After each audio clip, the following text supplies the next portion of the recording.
हमारे ग्रैंडफादर अब्दुल खालिक खां अंग्रेजी फौज में थे। 1944 में रंगून में जब नेताजी सुभाष चंद्र बोस पहुंचे और उन्होंने आह्वान किया कि नहीं, हमें जो भारतीय अंग्रेजी फौज में है उनको वो लोग आए और हमारा साथ दें। स्वतंत्रता संग्राम सेनानी के सम्मान में बना गांव का प्रवेश द्वार, सपा नेता और पूर्व डीएम ने किया लोकार्पण। भारतीय स्वतंत्रता संग्राम में कई ऐसे क्रांतिकारी वीर थे जिन्होंने अपना तन मन धन सब न्यौछावर कर भारत को आजाद कराने वाले क्रांतिवीरों का नाम भारत की आजादी के लिए स्वर्णिम अक्षरों में लिखा गया है। भारत की आजादी के लिए क्रांतिवीरों द्वारा समय समय पर अनेकों आंदोलन किए गए, आजादी की खातिर जेल की यातनाएं सही और इन्हीं स्वतंत्रता सेनानियों की बदौलत 15 अगस्त 1947 को हमारा देश भारत आजाद हुआ, जिसके लिए कई स्वतंत्रता सेनानियों ने अपना लहू बहाया है और अपनी वीरता का परिचय दिया।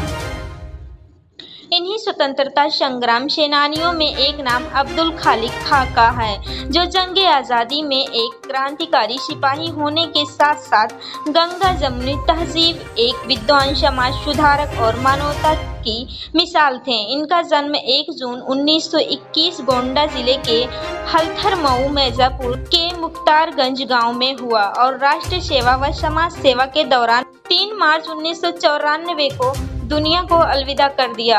अब्दुल खालिक खां अंग्रेजी फौज में रंगून, म्यांमार में तैनात थे। 1944 में जब नेताजी सुभाष चंद्र बोस रंगून पहुंचे और भारतीयों से अंग्रेजी फौज से विद्रोह का आह्वान किया तो अब्दुल खालिक खां अंग्रेजी फौज से विद्रोह कर आज़ाद हिंद फौज में शामिल हो गए और आज़ादी मिलने तक संघर्ष करते रहे और देश आज़ाद होने के बाद अपने गांव वापस चले आए। वह अपने गांव के विकास में सहयोग करने लगे। आज उनके सम्मान व याद में गोंडा जिले के हलधर मऊ के मुख्तारगंज गांव में जन्म लिए स्वतंत्रता सेनानी अब्दुल खालिक खां के नाम से गांव का प्रवेश द्वार का उद्घाटन पूर्व IAS व गोंडा में बतौर जिला अधिकारी रह चुके राम बहादुर स्वतंत्रता सेनानी राम अचल दुबे द्वारा फीता काटकर किया गया। देखिए, हमारे ग्रैंडफादर अब्दुल खालिक खां अंग्रेजी फौज में थे। 1944 में रंगून में जब नेताजी सुभाष चंद्र बोस पहुंचे और उन्होंने आह्वान किया कि नहीं, हमें जो भारतीय अंग्रेजी फौज में है उनको वो लोग आए और हमारा साथ दें, तो दादा ने अंग्रेजी फौज से विद्रोह किया, आजाद हिंद फौज में शामिल होकर के उनके लिए जंग लड़ी, लड़ाई लड़ी और आजादी तक लड़ाई लड़ी। आज उन्हीं के सम्मान में हमने एक स्वागत द्वार बनाया है। बहुत सोचे, ये बगल में स्कूल है, आप देख रहे हैं। तो अब स्कूल की यहाँ स्कूल नहीं था प्राइमरी, तो उस टाइम में मैं आभार करूंगा, डीएम साहब ने ही दिया है स्कूल हमें। तो स्कूल नहीं था और जमीन हमारे पास नहीं थी, 1.5 किलोमीटर दूर तक कोई नहीं थे, गांव में कोई प्राथमिक विद्यालय नहीं था। तो हमने अपनी जमीन, ये दादा की ही जमीन स्कूल के लिए दे दिया। ये जमीन आप देख रहे हैं सड़क पर है, ये जमीन स्कूल के लिए दादा की जमीन दी गई।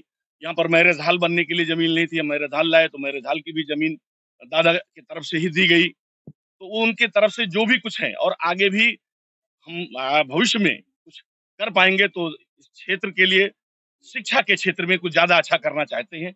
मैं यहाँ 2011 में डिस्ट्रिक्ट मजिस्ट्रेट था और गोंडा के लोगों का प्यार है कि मुझे विभिन्न अवसरों बुलाते रहते हैं, लेकिन आज का जो अवसर है, मुझे पहली बार अभी 15 दिन पहले बताया मसूद साहब ने कि उनके दादा खालिद खां साहब स्वतंत्रता संग्रामी थे और उनके साथ राम अचल दुबे साहब हैं, ये भी आज इसमें मौजूद यहाँ पर हैं। इनके द्वारा क्या इनके जी। हाँ, तो फ्रीडम फाइटर्स को याद करके जब भी याद किया जाता है तो शरीर रोमांचित हो जाता है।